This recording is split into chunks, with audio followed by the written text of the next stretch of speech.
Goeiedag almal, probleme het 'n doel. Jakobus 1 vers 2 tot 4.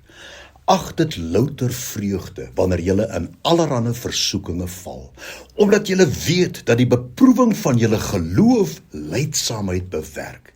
Maar die lydsaamheid moet tot volle verwerkliking kom, sodat julle volmaak en sonder gebrek kan wees en in niks kort kom nie.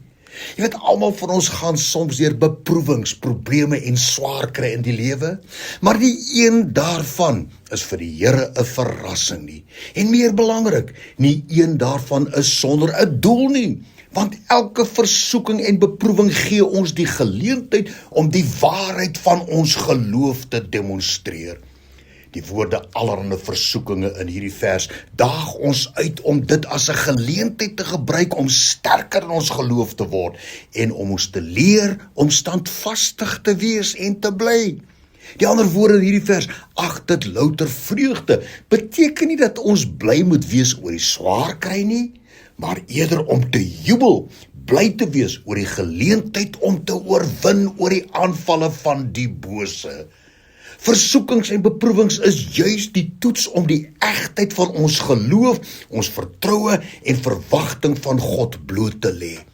Net soos goud deur vuur gesuiwer word, word ons geloof versterk deur versoekings en beproewings. Die onmiddellike gevolg van hierdie toetse is die vermoë om konstant en ferm te bly onder enige druk. Hy sê daar, sodat julle volmaak en sonder gebrek kan wees en in niks kort kom nie.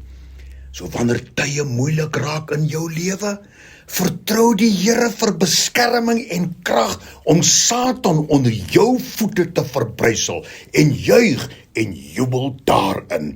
Dankie Here, dat U met ons is en saam met ons is, al is die nag in ons lewens ook op sy donkerste. Dankie daarvoor Here, amen.